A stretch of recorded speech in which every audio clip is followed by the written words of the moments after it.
I came back to my father's farm expecting silence, the kind of silence that wraps around you like a blanket.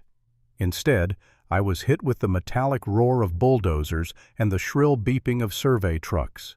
My boots sank into fresh tire tracks cutting across the pasture orange stakes lined up like someone had been playing tic-tac-toe on my land. And right there in the middle of it all stood Linda Harris, president of the HOA arms-crossed sunglasses, flashing like she'd just discovered the eighth wonder of the world. Workers were spray-painting long white lines across my cornfield. It didn't take a genius to see it. She was building a runway on my land. That was the moment I knew my so-called vacation was already over, and Linda Harris had just declared war on the wrong man. I hadn't come back for drama. I came back for peace. After months of running the FAA in Washington, fighting airline CEOs, answering calls at 2 in the morning, and signing emergency orders by the dozen, all I wanted was to breathe the Oklahoma airfish a little, maybe fall asleep under the oak tree like I used to. But instead of cicadas and cattle, I was listening to heavy machinery tear through the soil my father spent 40 years working. Linda strutted toward me that first morning like she owned the place. "We've been making improvements while you were gone," she said, smug as ever. "Improvements." I laughed because I sure didn't remember asking for them. She tilted her sunglasses down and looked me dead in the eye. "John, progress doesn't wait for anyone. This community is moving forward. Don't get in our way." Behind her, workers measured out stakes aligned perfectly with the prevailing wind. My instincts screamed that this wasn't just a road or a walking trail. It was a runway. That afternoon I stopped at the general store hoping I was imagining things. Old man Jenkins leaned back chewing his toothpick. "Rumor is Linda wants to turn this place into one of those fly-in communities. Like Florida. Private planes landing in people's backyards." My stomach sank. She wasn't just building pavement. She was building a private airstrip, and she thought she could do it right across my father's farm. The next day confirmed everything. Asphalt trucks lined up like it was a Walmart parking lot, flattening the earth across my cornfield. Linda stood in the middle wearing a hard hat. She didn't need barking orders like some kind of general. When I confronted her, she smiled that politician's smile and said, "It's an airstrip, John. A private runway for our neighborhood. The board approved it. Majority rules. If you don't like it, maybe it's time you consider selling." That was the first real threat. Sell or be steamrolled. Classic HOA. I wanted to blow up right then, but I didn't. Because Linda Harris had no idea who she was talking to. I wasn't just John Miller, farmer's son. I was John Miller, director of the Federal Aviation Administration. And every inch of her runway already belonged to me. But I didn't play my card yet. I watched. And the harassment came fast. Fines stuffed under my door claiming my tractor was obstructing community progress. Bright blue signs hammered into my field reading, "Future HOA Runway. Opening soon." Bulldozers rattling my windows at dawn. Neighbors started whispering, some furious about the noise and dust, others starry-eyed about property values and prestige.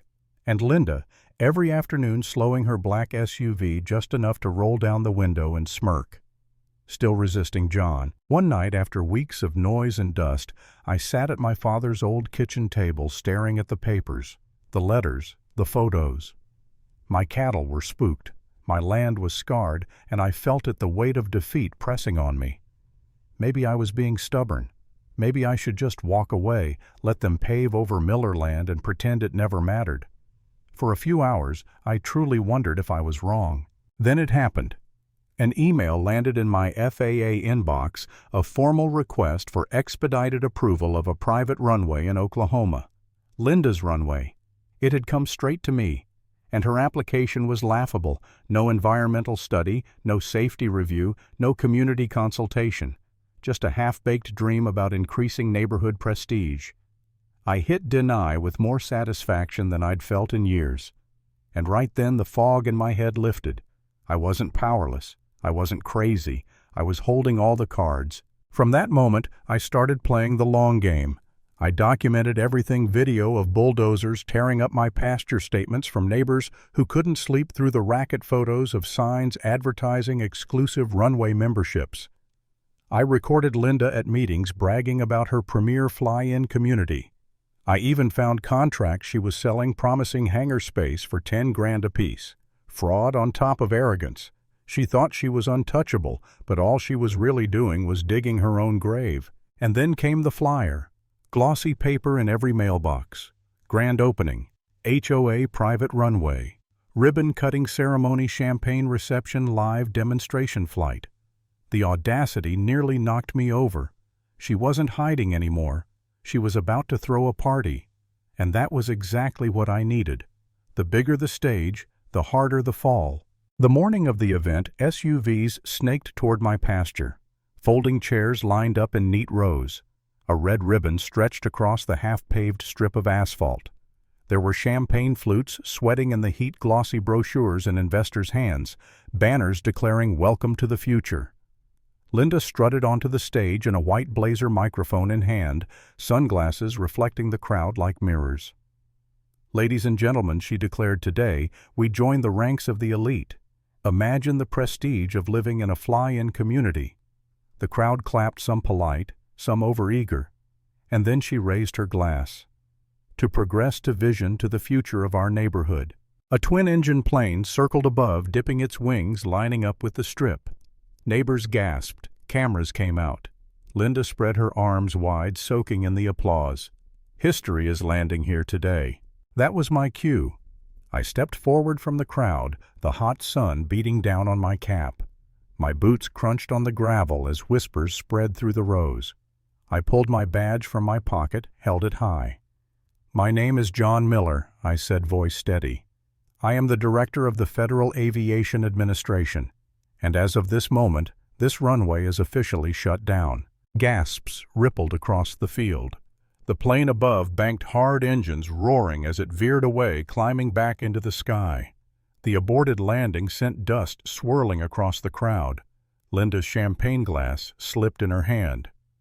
You can't do this," she stammered, her microphone squealing.